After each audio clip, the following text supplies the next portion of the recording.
Alright, I'm going to try to make this as quick as possible. Right now, Hillary Clinton is going around campaigning already for her presidency. Okay, she offers Obama-like vision for America, okay?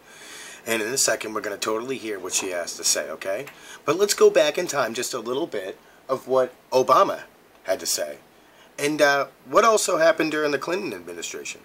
Let's see, this was a show that I did a long time ago called Subliminal Sanity. And, you know, I'm going to show you a little clip. Also, well, just listen. I think that I'm one of the few. So no one cares to call back or say anything about it. So someone has to show me that they care as an American, or what the hell are we trying to save? Here in this show, here is the reasons you, as the people, should stand up and impeach this man. Nixon was impeached for wiretapping and taping conversations illegally. What is Obama doing with the NSA? Clinton was impeached for a blowjob. And he lied. Okay?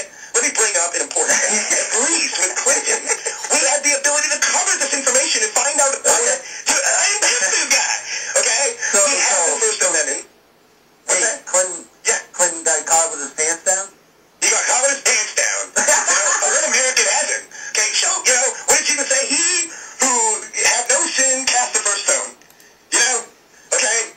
Now, if innocent is a blowjob, right? I mean, I guess it's not that innocent. He was cheating on his wife. It's the fact that he lied. Him and his wife. I know. What other president didn't cheat on their wife and have other mistresses? Do your research, people.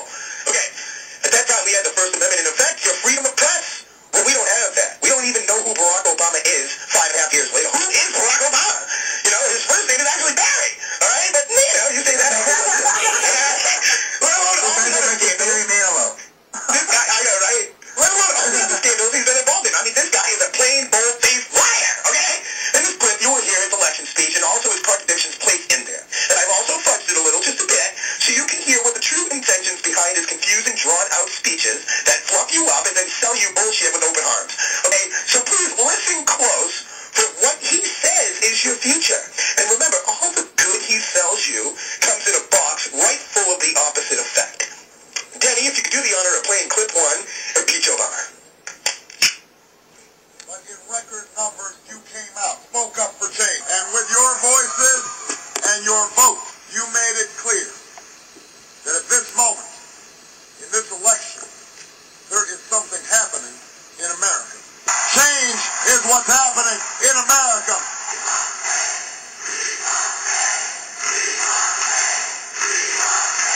Our new American majority can end the outrage of unaffordable, unavailable health care. Whoever put together Obamacare, it's genius.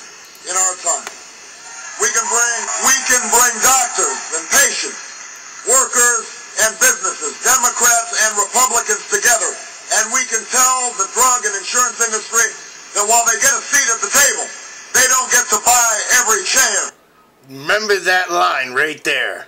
The United States has long been at the forefront of one medical breakthrough after another, improve people's health, and grow the economy.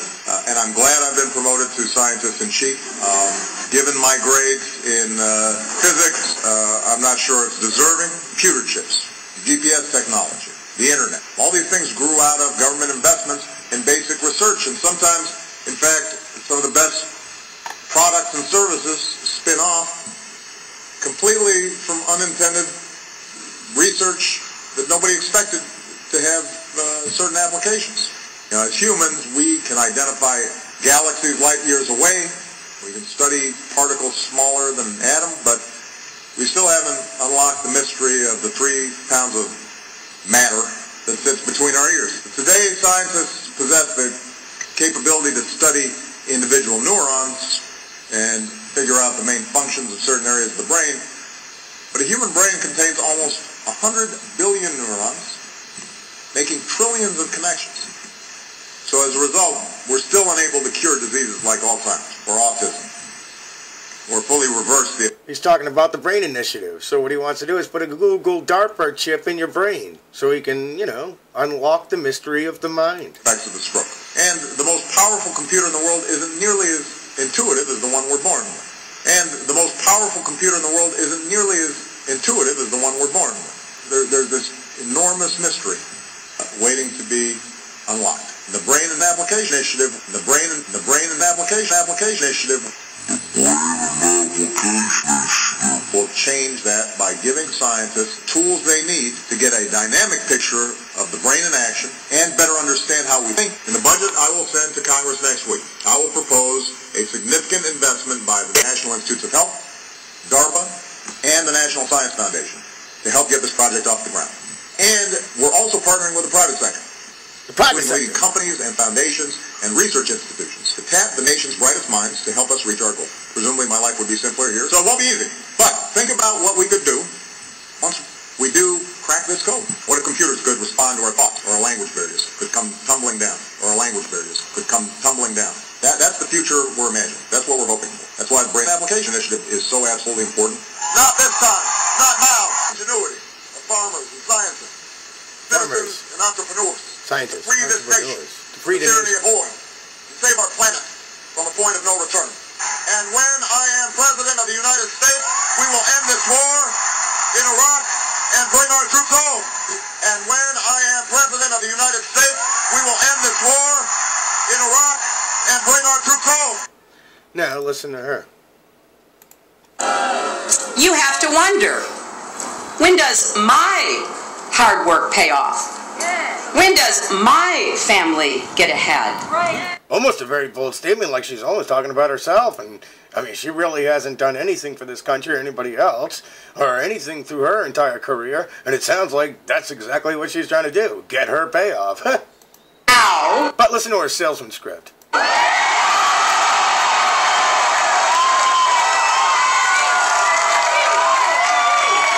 Just remember, when she's speaking for the people of the Council of Foreign Relations, Rothschilds, Rockefellers, and the international bankers for the New World Order. She's not talking for the people, but yet everybody's so fucking retarded to think that they really are. Prosperity can't be just for CEOs and hedge fund managers. Democracy can't be just for billionaires and corporations.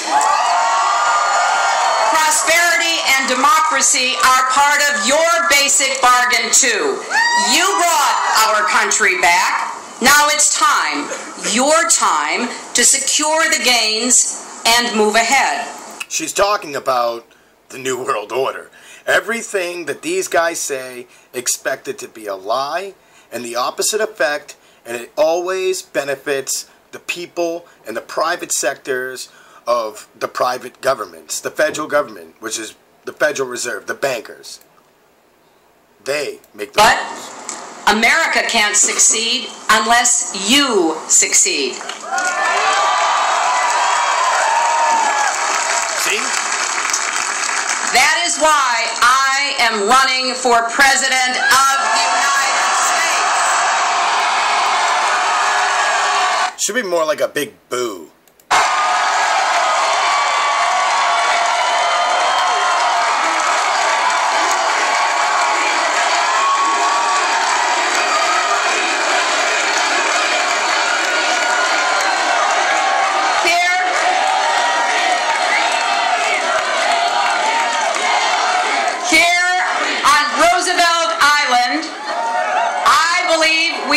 Continuing rendezvous with destiny, each American and the country we cherish. I'm running to make our economy work for you and for every American, for the successful and the struggling, for the innovators and inventors, for those breaking barriers in technology and discovering cures for diseases, for the factory workers and food servers who stand on their feet all day. Here, let's listen to what he said. It started as a war on terror, spawned by the deadliest terrorist attacks in history. You're either with us or you're with the enemy. That's clear. But the circle of America's enemies grew quickly and included nations that had nothing to do with 9/11. Senator Bill Clinton, our president, said that Senator McCain favors 100 more years of war in Iraq. Well, on Sunday in the New York Times, Frank Rich wrote, quote, You guys heard that one already from the last video that I had posted before. So, This has been the administration that's prosecuted more whistleblowers and yeah, here we go. Check this out. barricaded because of the shutdown. We will restore our moral standing in the world, and we will never use 9/11 as a way to scare a vote. because it is not a tactic to win an election. It is a challenge that should unite America and the world against the common threats of the 21st century. Terrorism and nuclear weapons, climate change and poverty, genocide and disease. Been told we're not ready, or that we shouldn't try, or that we can't. Generations of Americans have responded to the simple creed that sums up the spirit of a people. And you think, yes, we can. She sells the same shit. For the nurses who work the night shift. Look, do your research. Don't be duped by these fucking politicians, these puppet politicians. They're not working for you. They're totally working for the New World Order, the Bilderberg Group, Council of Foreign Relations, Trilateral Commissions. They're working for the three city-states, and they have none of your interests as their best interests.